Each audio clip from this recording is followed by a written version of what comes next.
What's going on, y'all?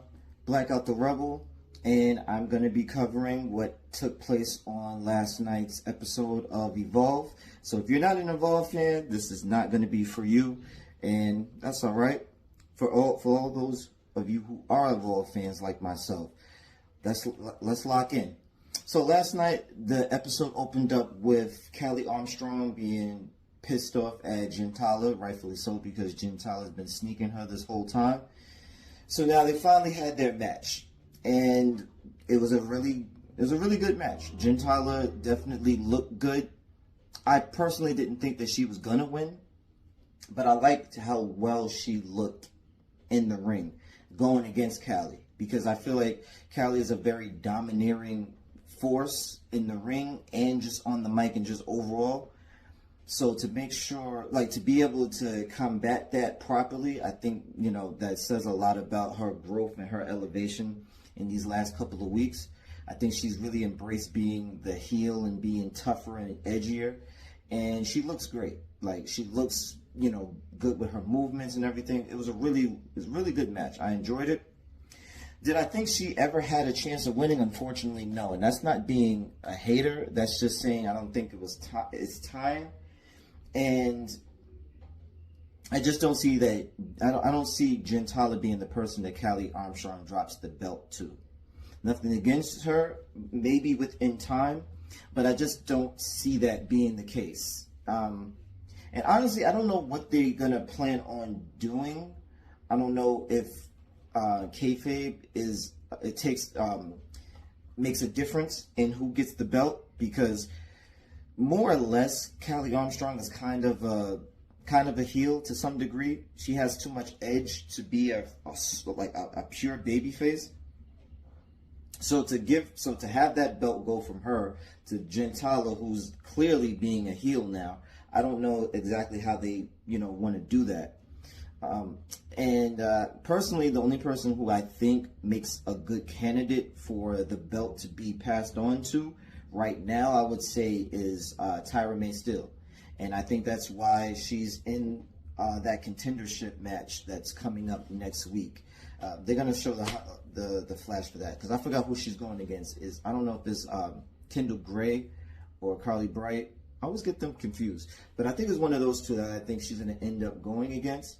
But yeah, like I said, I think Gentala and Callie was a great match. They both look really good. Callie has been extremely consistent. I can see why she has the belt. And yeah, I'm happy for Jen. I think this is really good for her character, her development. So yeah, moving on, it was a surprise to me when they started doing the vignette of, not even the vignette, when after the match, you see Carmen Petrovic come out talking about their unfinished business. And you know what? I almost forgot all about that, because yeah, that's true. Callie Armstrong did come on NXT once and they had their match, but it got, interrupted.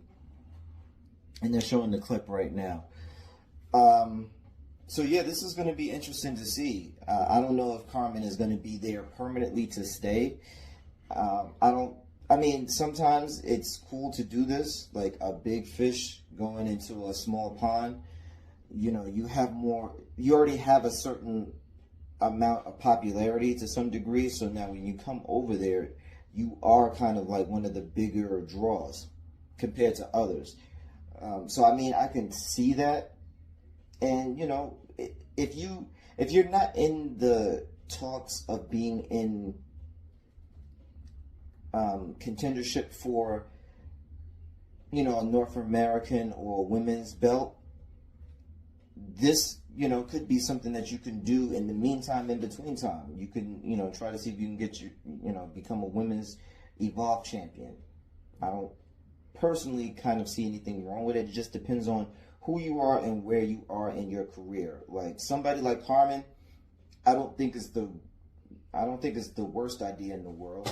Some people who are a little bit more, I feel, over with the crowd, I wouldn't see that as a good idea. Somebody like Lash Legend, I would never want her to come down to Evolve and get a belt. This is no disrespect to anybody if you decide to do that or not, but I just feel like some of that it can be working backwards. It depends, like I said, who you are and where you are in your career. Moving forward, they have some vignette. They're kind of making it seem like Vanity Project is being watched by a hidden camera. And I'm gonna always say this every time I have to watch Vanity Project. Bryce Donovan does not fit this group in any shape or form. Like, he just sticks out. He's too weird. Like his energy kind of just. I know he's supposed to be like the muscle and the heat, but he just his energy. I feel like it just kind of throws it off. It's a little weird, but whatever. What do I know? So now what's next? What else are we dealing with? We got some commercials. Oh, so they announced that they have WWE ID championships. And the women's championship, I think that was Kendall Gray. And we have Cappuccino Jones being the men's. So I think that's a pretty good look. So now they kind of have to defend it with anybody who, wrestles, basically. Like, and then if you are not a part of WWE and you're able to beat them, you do now have a contract, or you're supposed to be able to have a contract with WWE. And this is a way to get into the business of WWE. So I think that's a really cool addition that they're doing. I'm starting to see that they're really trying to make sure that they are making sure that they keep their ears to the ground of getting new talent. I think that's a dope thing.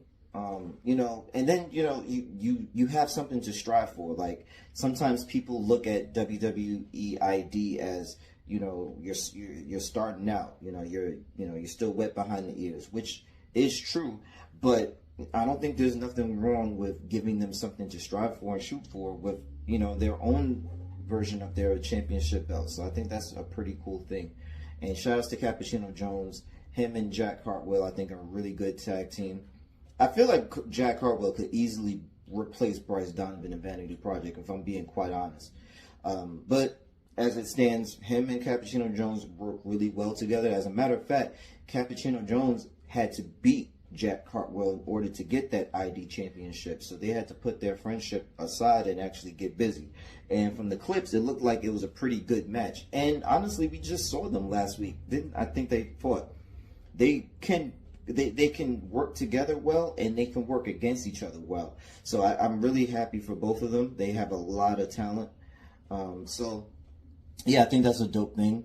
So next up we have Carly Bright, and she's going against Wendy Chu.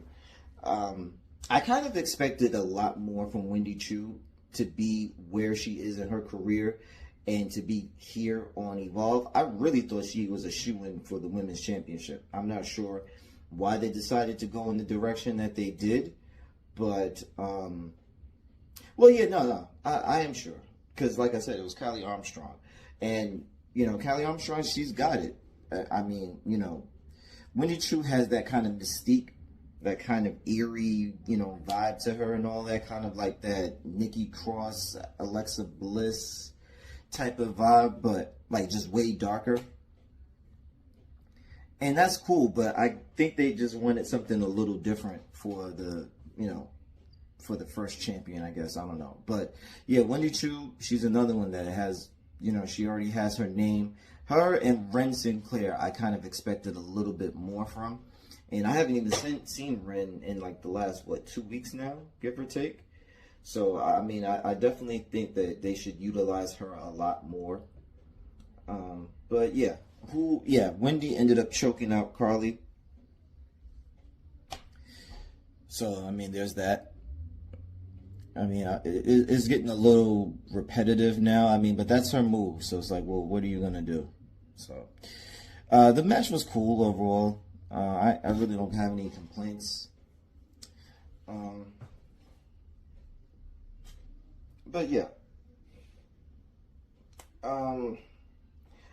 At some point, I don't know why I'm such a stickler with belts, but I just see the inconsistencies that they're doing with the belts and just failed opportunities.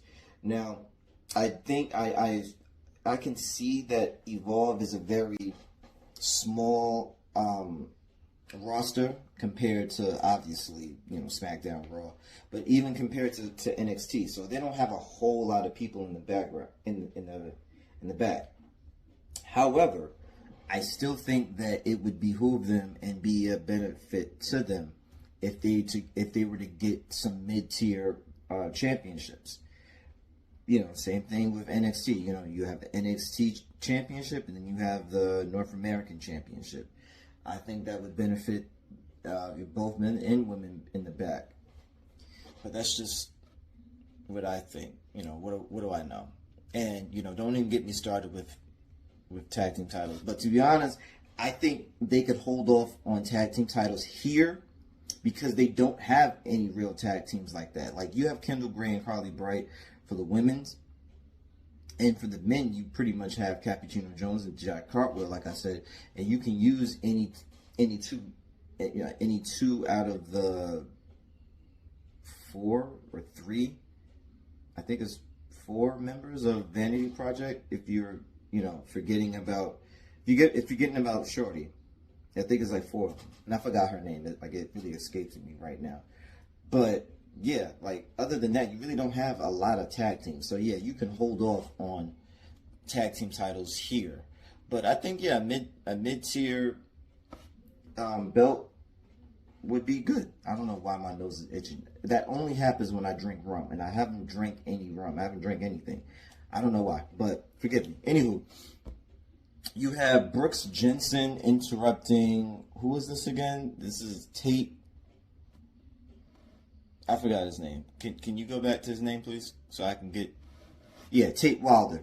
The jury's still out on him and Jensen.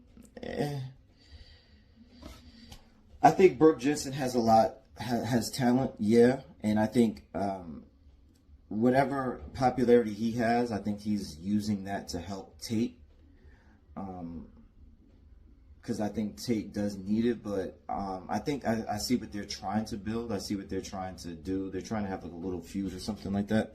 I'm not mad at it. It's cool. Now, what's this? This is Idris Enofe and Chen. Forgot his full. Yeah, Dante Chen. I like this match. I like this matchup. They're both very athletic. They're both really technical. They're both very limber. Yes. So I'm gonna pause that so this way it doesn't leave.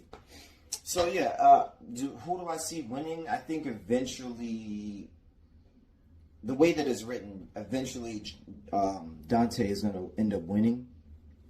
But I like what they're doing. I think, and I say that because, Chen is the babyface out of the two. I think Idris has a chip on his shoulder, and he's going to let that consume him, and he's going to eventually be the heel in this dynamic.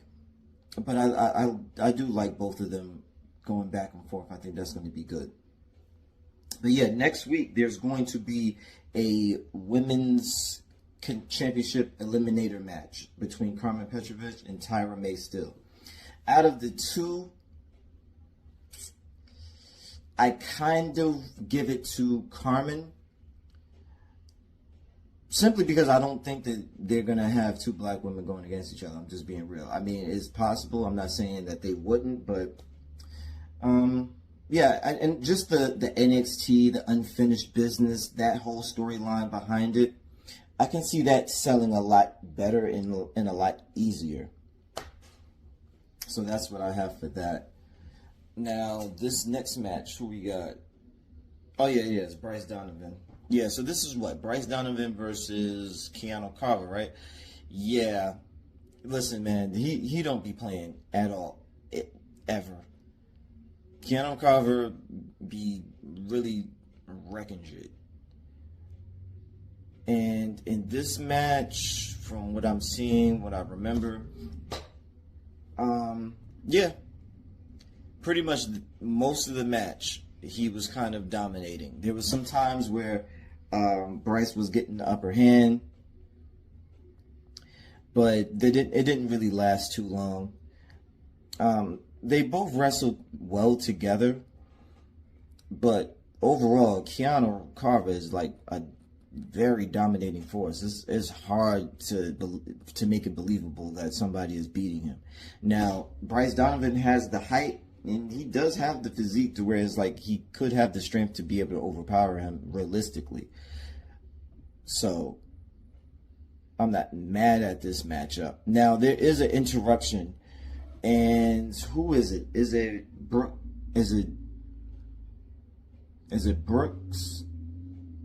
I think it's Brooks that comes in. Sorry about that. Oh, this whole time I should have been using whatever. So yeah, Oasis, he messes up the interruption because I think Brooks Jensen was trying to interrupt the match. Honestly, I just don't think that made any sense. It was just weird because I don't know. Like, I've seen interruptions and distractions before, but this just kind of didn't make any real sense to me, honestly. Because right after that, Keanu Carver gets the advantage, and boom, all of a sudden, he just wins the whole thing. So I'm just like, okay, whatever. But that is pretty much my wrap-up and my recap and my opinion on what's going on with Evolve. It was a decent night. It was a decent match. I see what they're trying to shape up to do for next week and going forth with the championships, at least for the women's anyway. And yeah. So yeah, once again, this is Blackout the Rebel, Bell to Bell podcast. BOK Out the Rebel is the Instagram. Blackout the Rebel is the TikTok. On Amazon, you can purchase my book right now, What the Heart Wants. You can go to my website 4 everblack.com, and you can pick up my album, which is also called What the Heart Wants. They run parallel to each other pretty much. And yeah, I will catch you guys later. I'm not sure what else I need to cover, but I'm going to be doing some research. There's a lot that's happening recently. You know, the whole ESPN thing, you know, everybody's talking, getting their own opinions about it. I'm going to be covering that at some point, I think. I just got to figure out how I want to go about it, but neither here nor there.